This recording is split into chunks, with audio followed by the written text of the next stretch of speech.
Hello, everyone. Welcome to the fourth spotlight in February.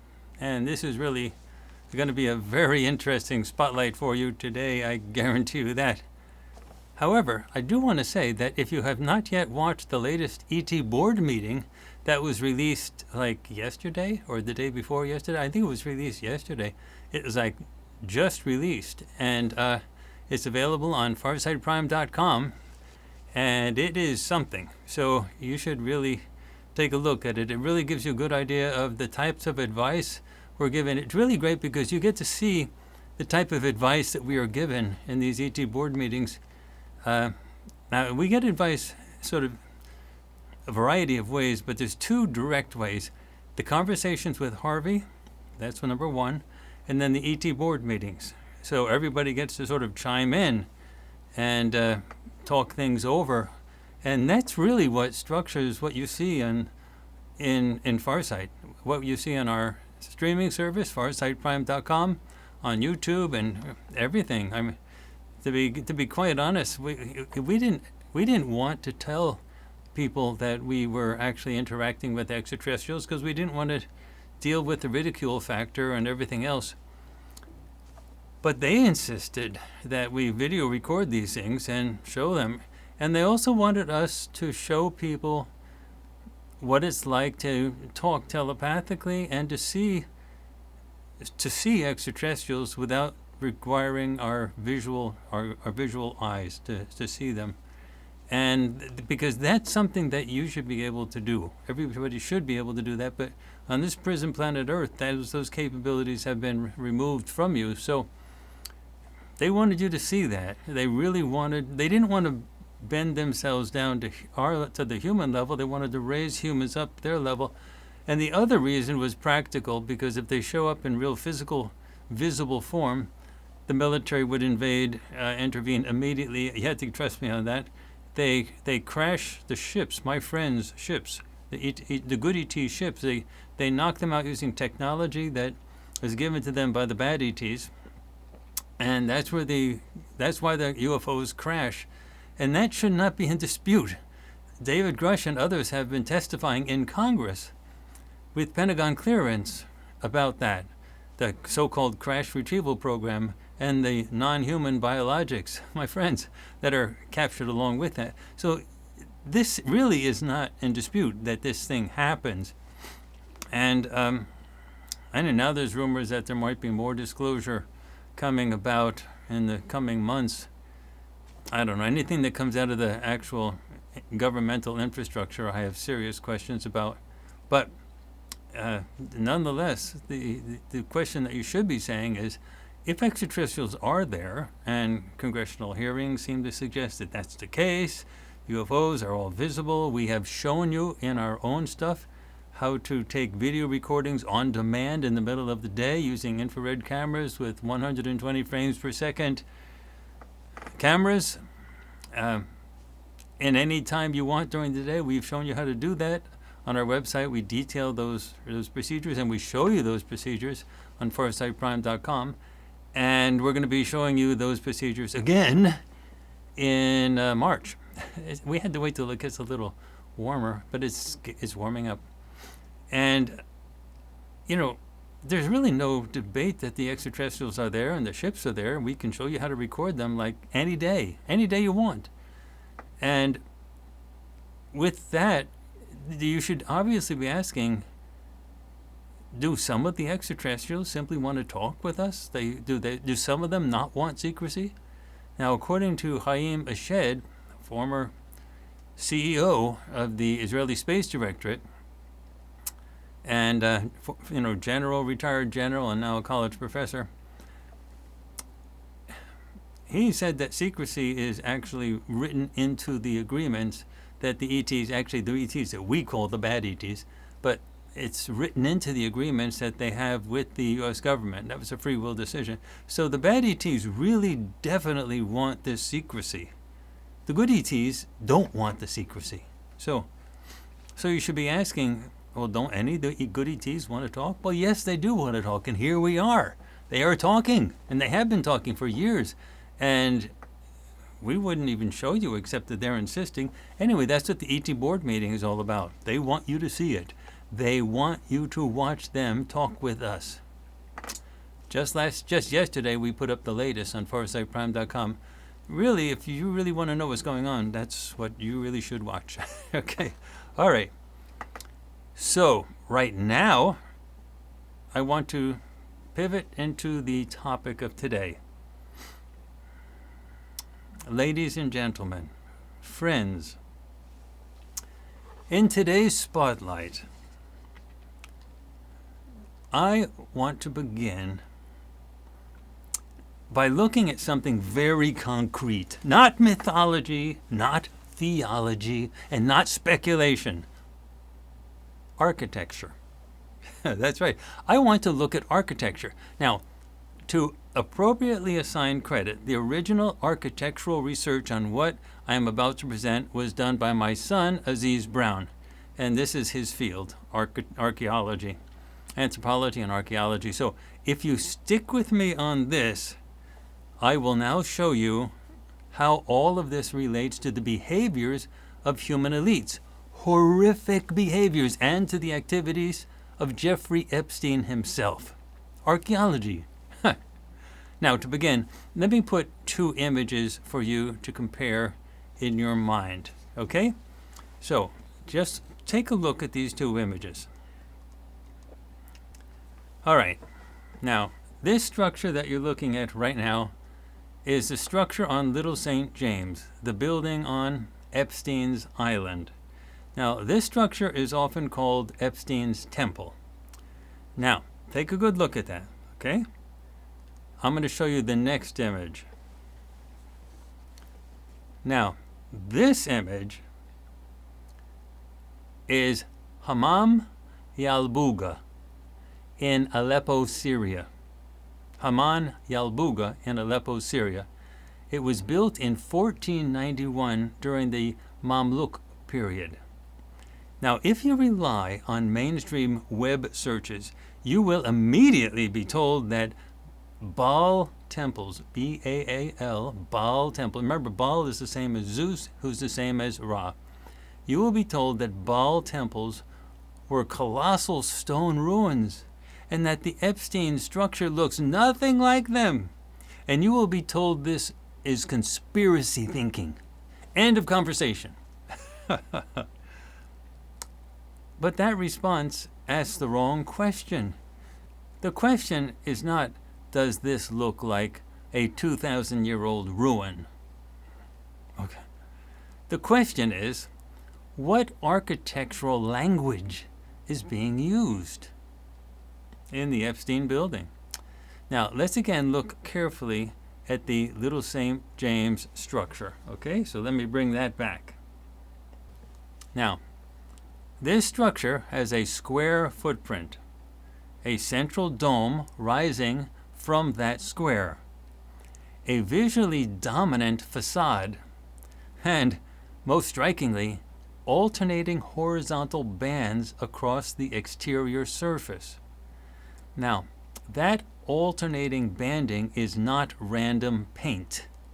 It reflects a technique known historically as a block, A-B-L-A-Q, a block. Now, a block is Arabic for parti-colored. It's a masonry technique involving alternating bands of contrasting stone, typically black basalt and white limestone. It was perfected during the Mamluk Sultanate, which ruled from 1250 to 1517 in Egypt and Syria. This is not an obscure decorative flourish. It's a specific architectural grammar associated with a specific historical lineage. Now, here is where precision matters. The closest structural match to the Little St. James building is not some vague ancient ruin. It's Hammam Yalbuga, built in 1491 in Aleppo by the Mamluk governor Yalbuga al-Nasiri. Hammam Yalbuga features the exact same alternating horizontal bands, a central dome, a square footprint, a formal ceremonial facade, a simplified geometrical massing.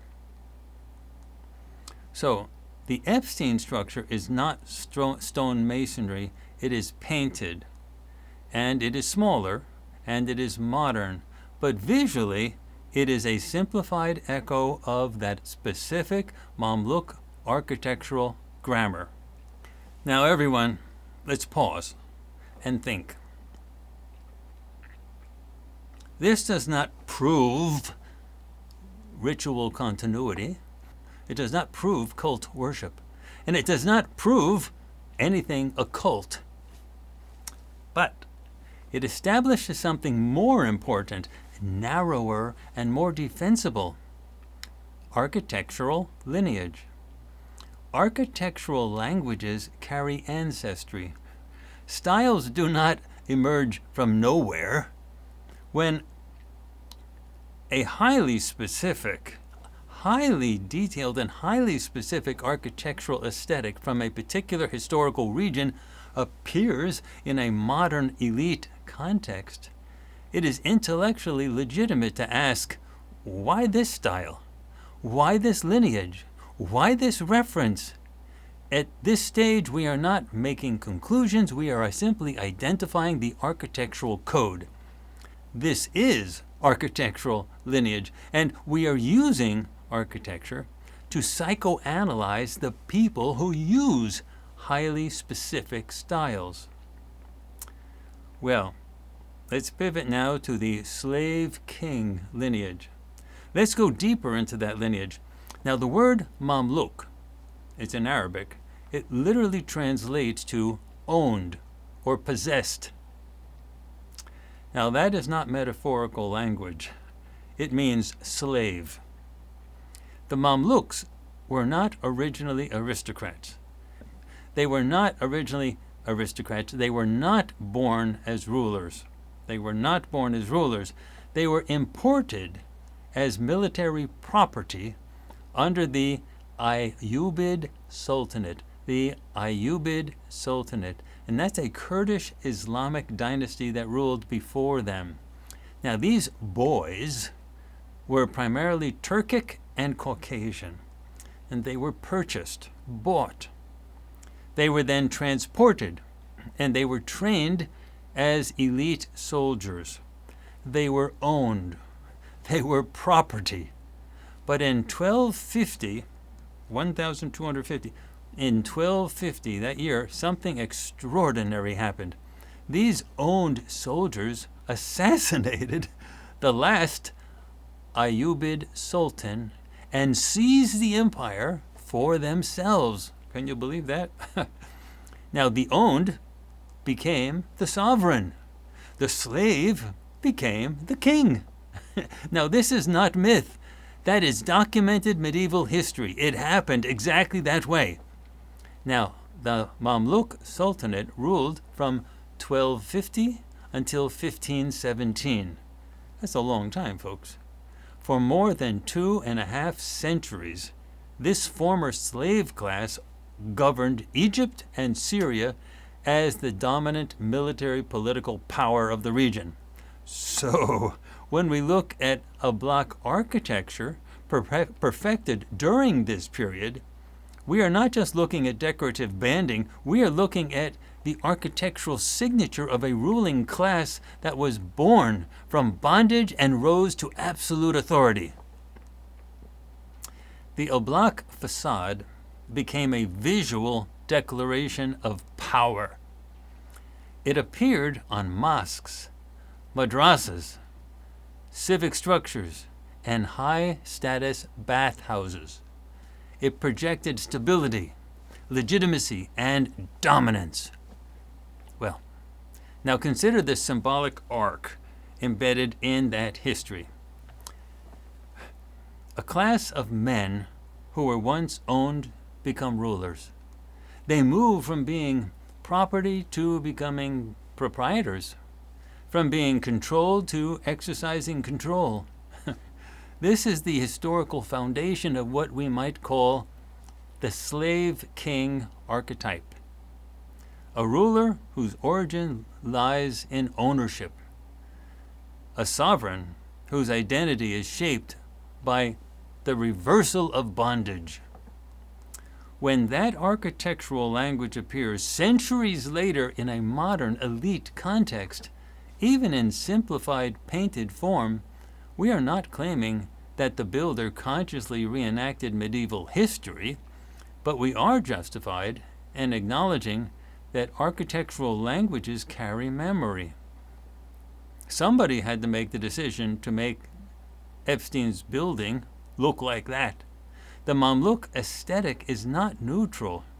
It encodes a historical story about power, ownership, reversal, and sovereignty. And when that aesthetic appears in a context later associated with exploitation and control, it becomes part of a larger symbolic constellation. We are still not making theological claims. We are tracing historical lineage. Friends, the block facade is not simply stripes. It is the masonry signature of a slave king dynasty that rose from property to power. Now, let's pivot to the Baal geography and what we can call syncretism. So now we go one more layer down. The Mamluks did not invent a block. They inherited it. The alternating band technique originates in southern Syria and specifically in the Hauran region. Now, that region is geologically defined by black volcanic basalt and white limestone. Those two stones sit side by side in the landscape itself, and the architecture of the region naturally reflected that contrast long before the Islamic period and long before the Mamluks, long before Islam. The Hauran region was one of the historical heartlands of ancient Baal worship. Now, the deities most closely associated with this region include Baal Shamin and Baal Hadad. These were not minor tribal figures, guys, folks, and I mean guys generically, men and women, but these were not minor tribal figures.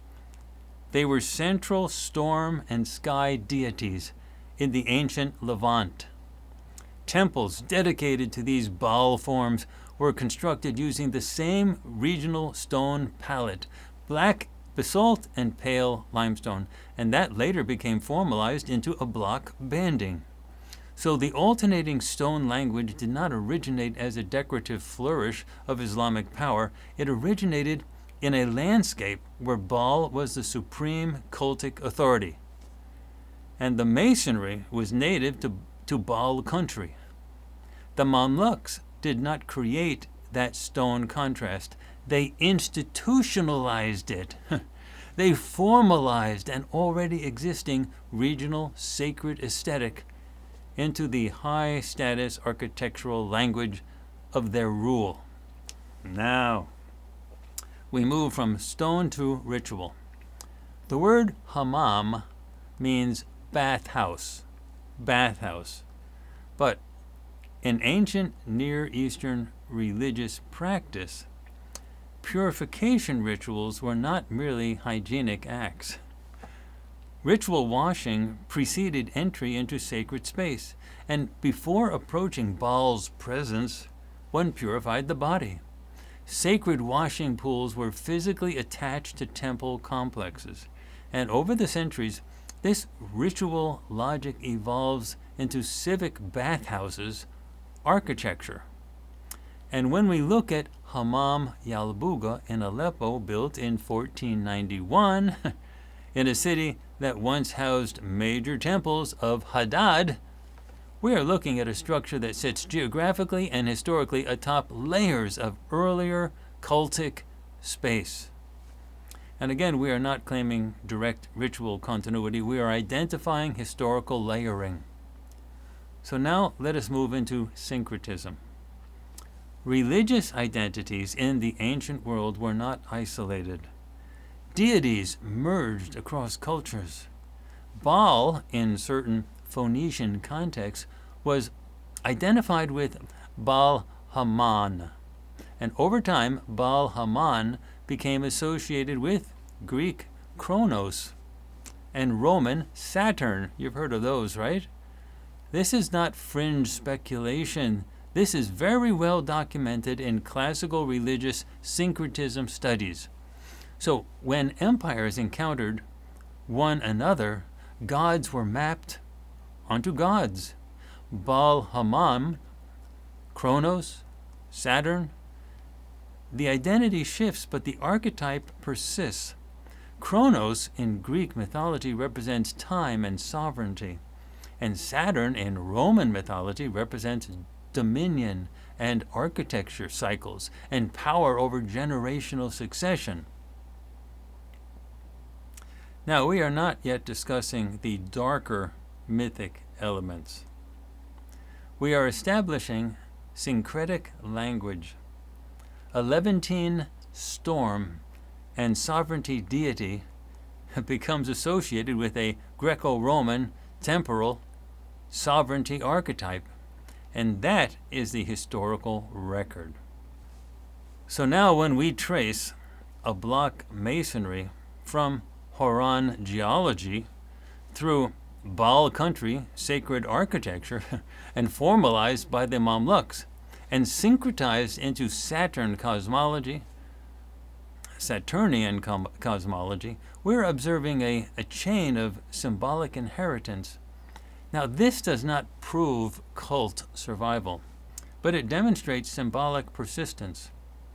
Architectural languages, ritual forms, and archetype identities, they often travel across centuries, sometimes stripped of overt theology, sometimes embedded in aesthetic code. But now, we are prepared, but not yet diving into what Saturnian archetype ultimately represents. We want to know what that Saturnian archetype ultimately represents. So, we will get there. Just hold on. For now, let's remain a little bit with history.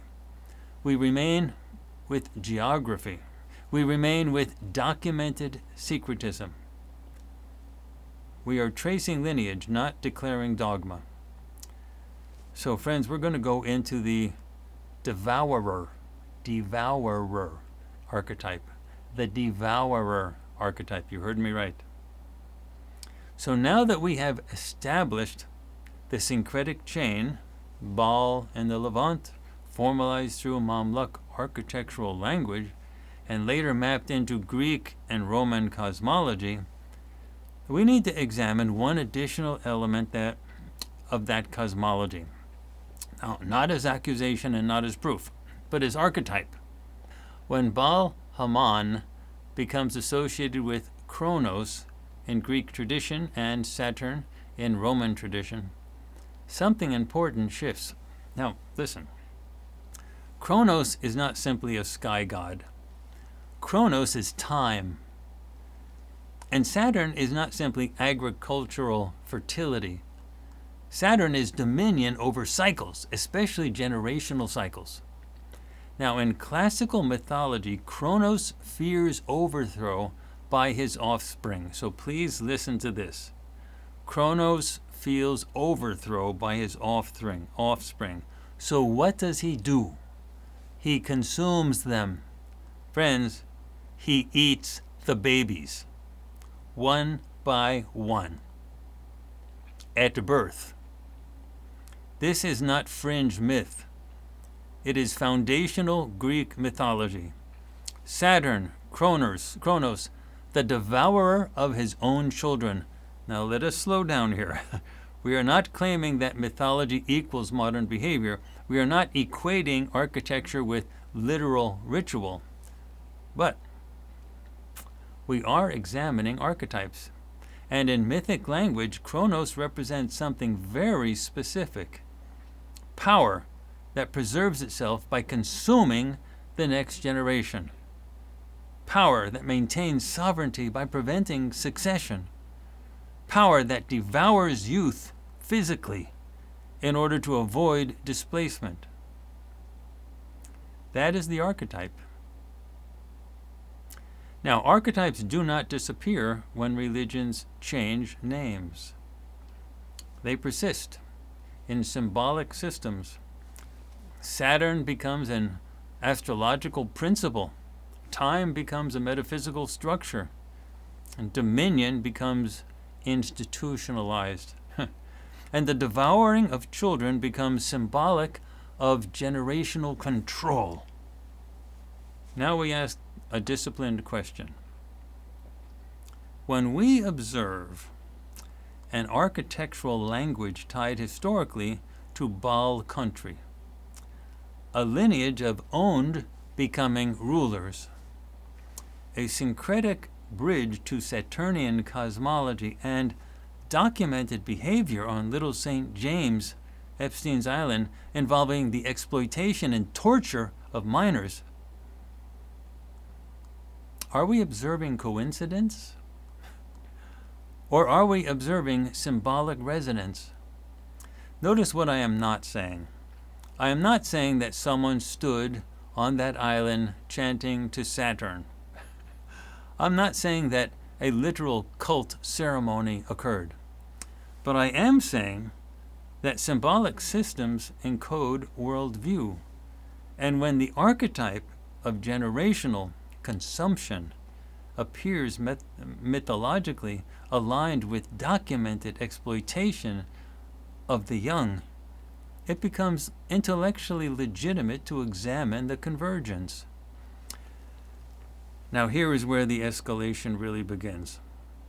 Saturn is not merely the devourer in mythology. Saturn also represents the physical world, the material realm that consumes everything it produces. Time consumes youth. Power consumes innocence. Institutions consume generations. And the archetype of the devourer is not just myth.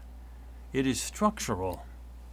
And when structures of power appear to consume the vulnerable in order to sustain elite dominance, the myth ceases to be abstract. It becomes metaphorically descriptive. Again, this is not proof of occult continuity. It is recognition of archetype alignment. Friends, now let's step back and look at the pattern in full. We have the slave king lineage. We have a block masonry from Baal country. We have ritual purification structures. We have syncretism into Saturnian cosmology. We have the devourer archetype. And we have the documented exploitation and death of minors. The persistence of dualistic master-slave symbolism in mosaic, pavement, and grid logic. At a certain point, dismissal stops being rational skepticism. At a certain point, dismissal becomes avoidance. Symbols persist. Worldviews persist. Archetypes persist. And when symbols, archetypes, and behavior converge across time, the question is no longer whether something is random. The question becomes, what metaphysical map makes this thinkable? Okay, now let's pivot again to belief structures and moral blindness, because that's going to take us where we need to go. We're going to step away from architecture for a moment. We're going to step away from masonry. We're going to step away from ancient Syria, and we ask the question that actually matters. What kind of belief structure makes something like this possible? Not just possible logistically, like what happened on Epstein's Island, but what made it possible psychologically? Because here is the mistake that most people make. They imagine that elites who participate in horrific systems wake up each morning thinking, I am evil. They imagine that the Nazis in the concentration camps woke up thinking, I am a monster.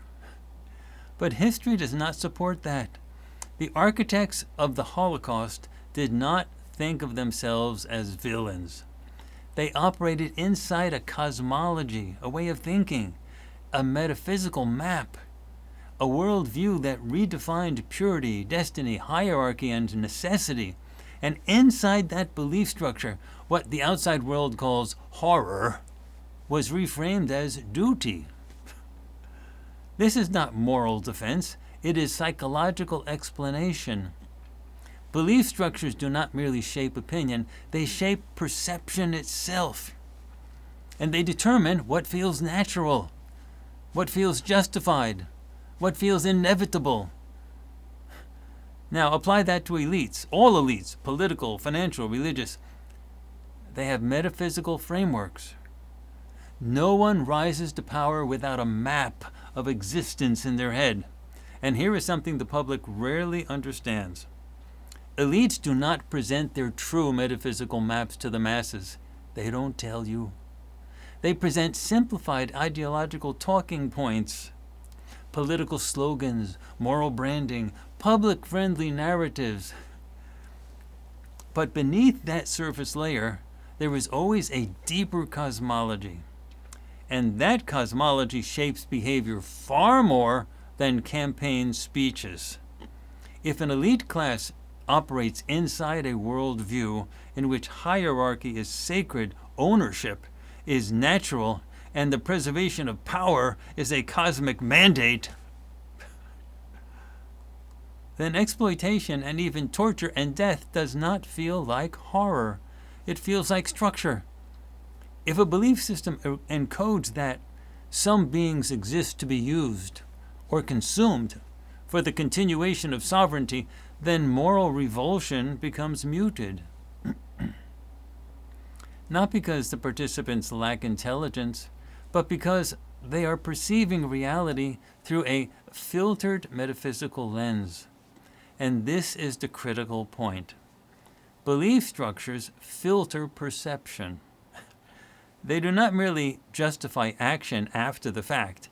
They shape what is even visible. And just as the population in the fairy tale that I talked about last week, The Emperor's New Clothes, could not see what was obvious because the information environment punished dissent, elites inside closed cosmologies may not experience their own behavior as monstrous. So now let's bring this back to Little St. James, the Epstein world.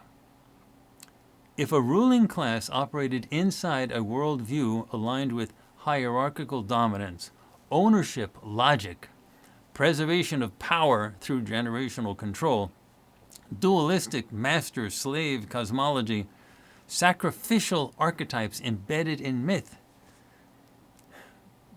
then the actions that are documented on that island do not appear inside their own consciousness as aberration. They appear as permitted. And this is how horror sustains itself, not through cartoon villainy, but through metaphysical normalization. And now here's the turn. It is easy to point the finger at elites, okay? It is harder to look at ourselves because every one of us operates inside belief structures. Every one of us filters perception. Every one of us has ideas that feel so obvious, so natural, so self-evident that we never question them. And those belief structures filter out ideas that could threaten our stability. We dismiss them as absurd. We label them conspiracy. We categorize them as impossible. Not because we have evaluated them carefully, but because they do not fit our map. And this is how belief blindness works. Elites have it. The masses have it. Religious people have it. Secular people have it. Academics, I'm an academic, academics have it. Activists have it. No one is exempt.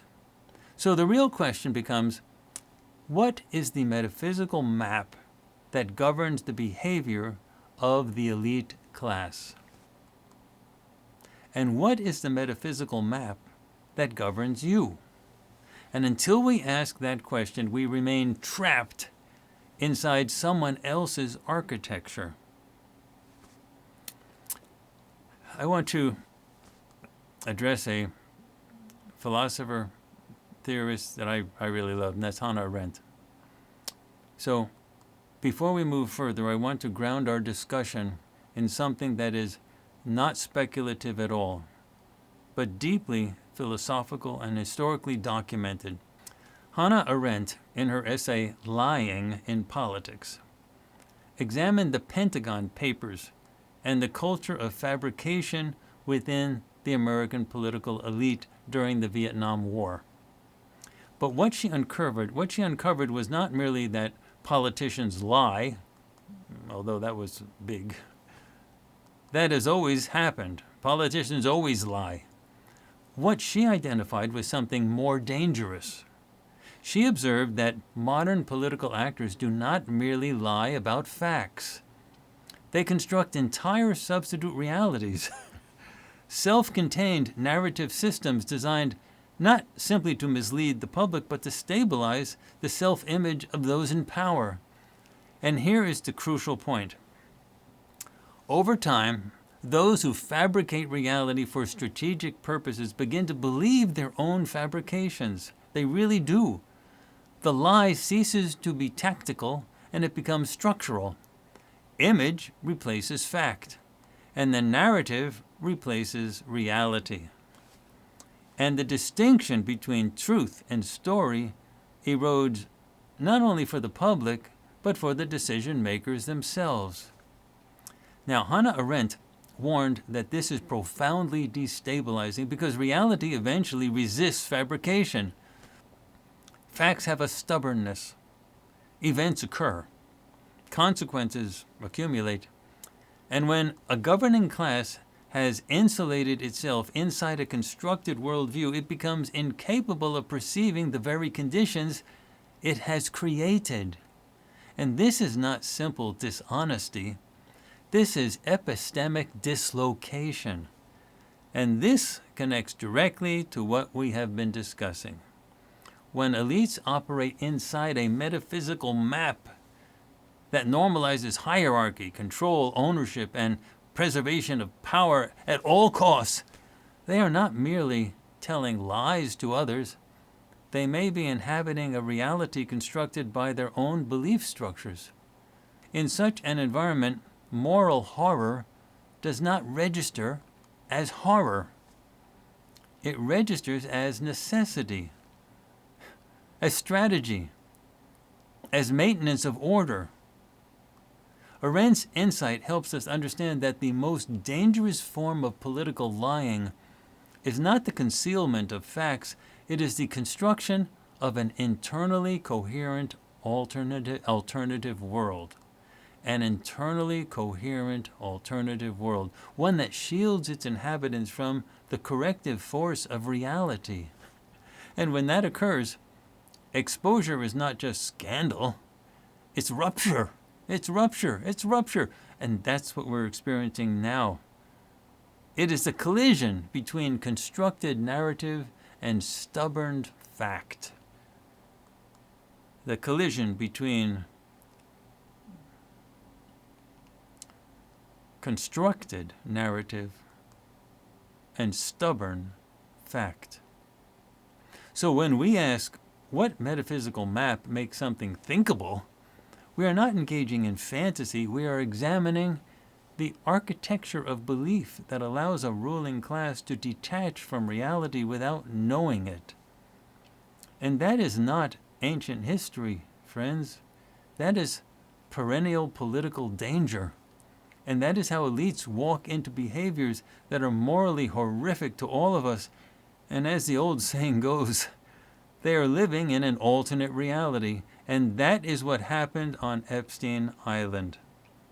And that is how actions that are unbelievable to nearly everyone becomes normalized for those elites. Their lies become their reality, and truly anything can happen after that. Friends, anything. To make sense out of all this, I often get help by looking at science fiction. I love science fiction.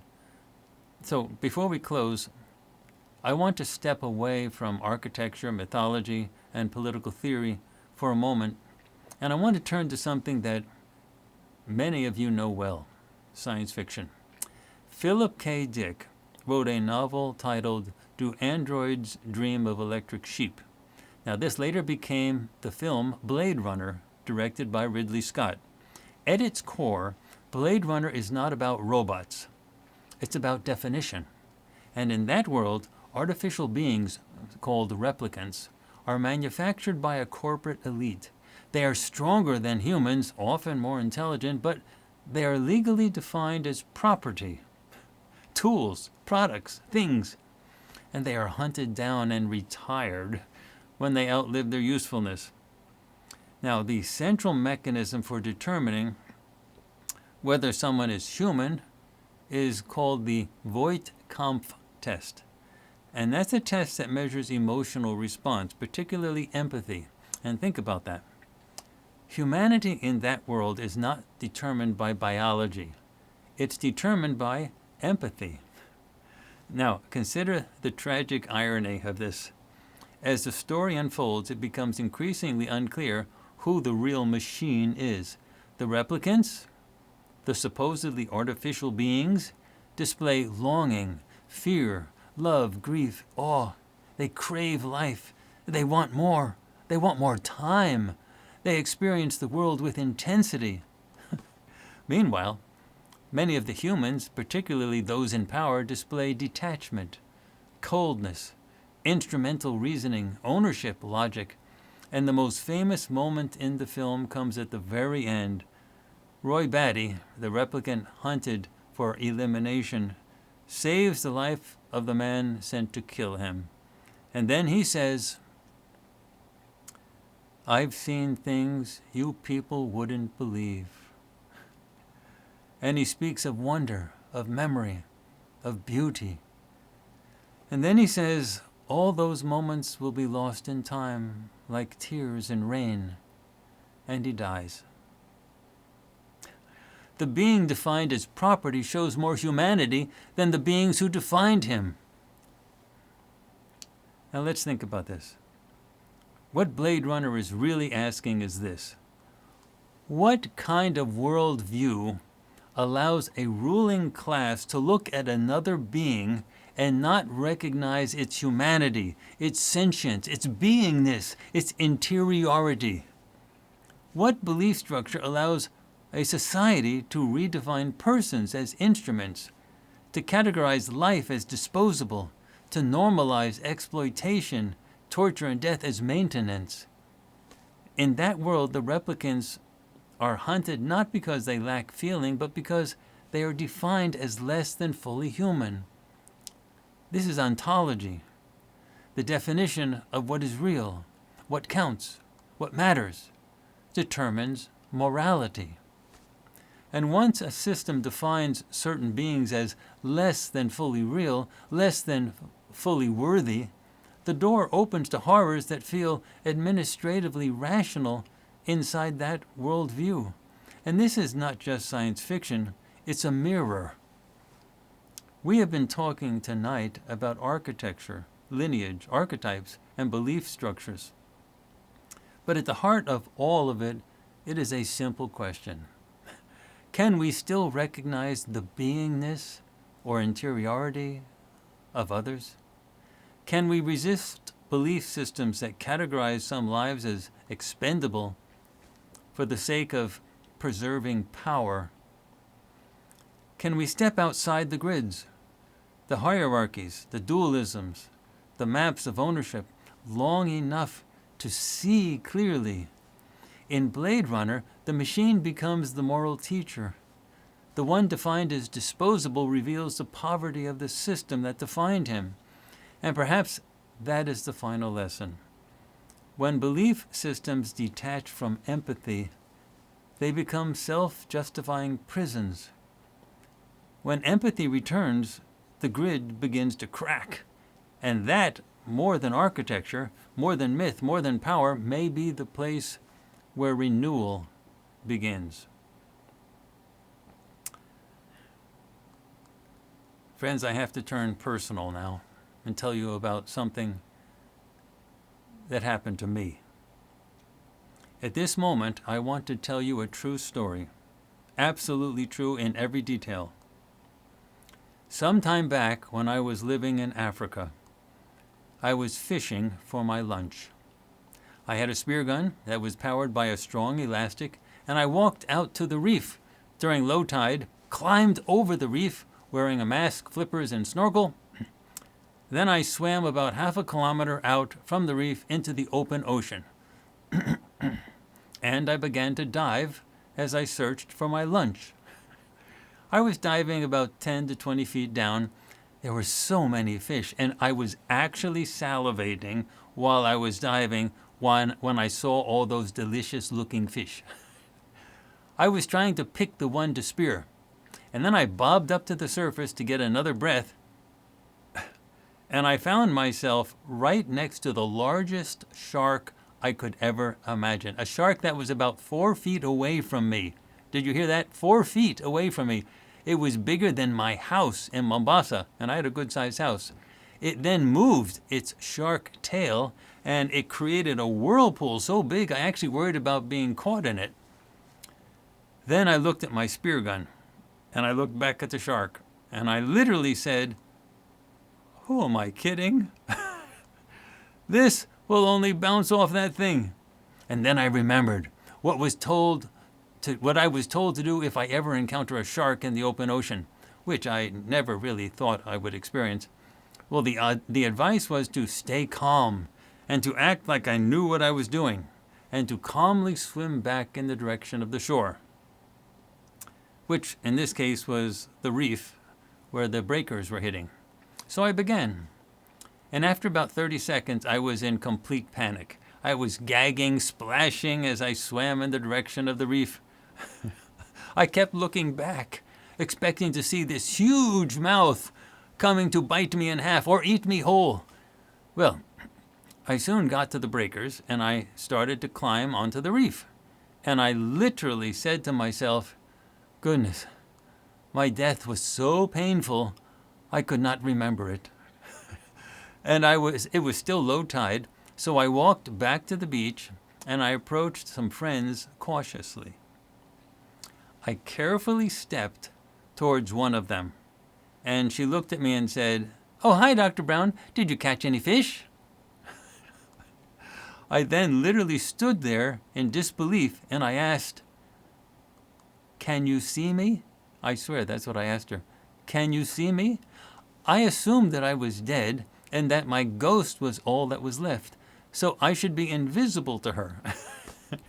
And then she said, "Of course. Did you have a good time fishing?" And at that point, I lost it. I lost it completely. I switched between English and Swahili and started blabbering a mile a minute that I could hardly believe that I was alive, that I encountered the biggest shark on the planet Earth, that I was nearly eaten to death, and on it went.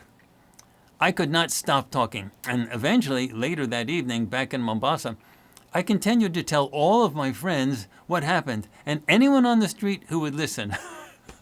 And many wanted to hear my story, still in a complete state of panic and shock.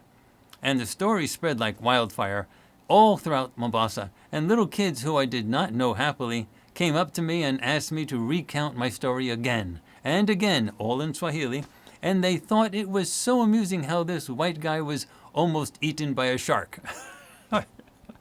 Well, as it got later into the evening, a German friend, Fritz, came up to me and told me that he thought he knew what kind of shark I encountered.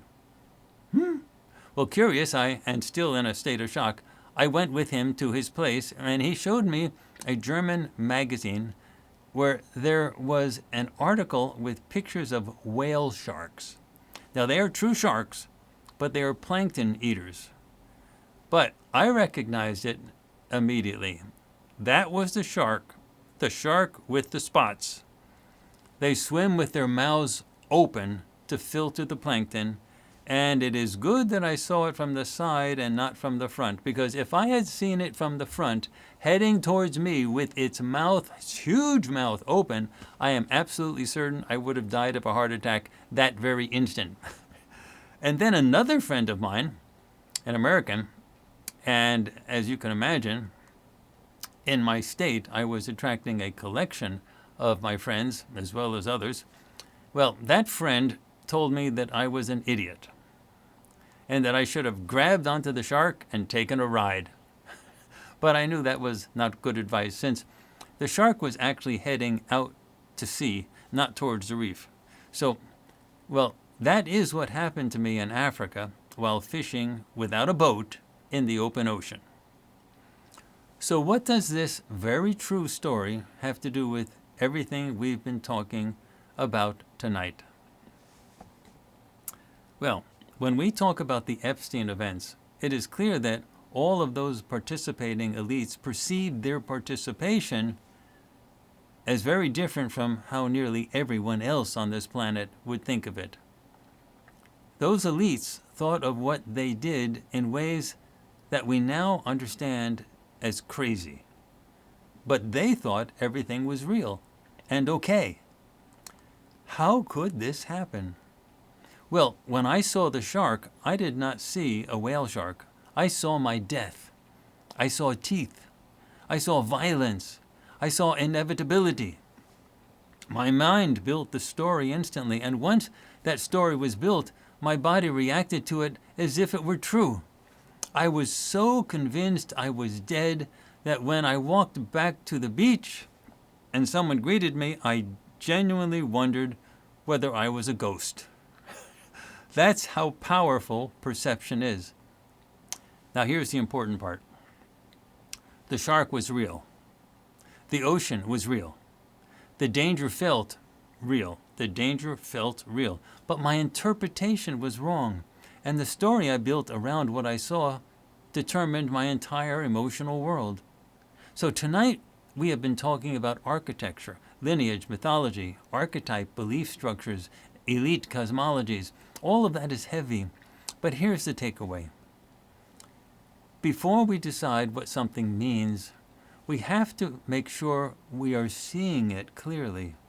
And before we panic, before we construct alternate realities, before we normalize horror, before we dismiss something as conspiracy or accept something as sacred, we need to slow down and ask, what am I actually looking at? Is this a monster, or is it something I don't yet understand? And when I was in that ocean, I thought I was about to be devoured. In reality, I was swimming next to a plankton eater. Sometimes the story in our head is more terrifying than the creature in front of us. But sometimes the creature is exactly what we fear. The key is not panic. Friends, the key is clarity. And that's what tonight has been about. Not telling you what to believe, not proving occult continuity, not declaring metaphysical truth, but asking you to look carefully. Because if we misread the shark, we panic. If we misread the architecture, we dismiss. If we misread elite cosmology, we either underestimate or exaggerate. Clarity is survival. Calm perception is survival. And sometimes the very first step is just realizing I might not be dead after all.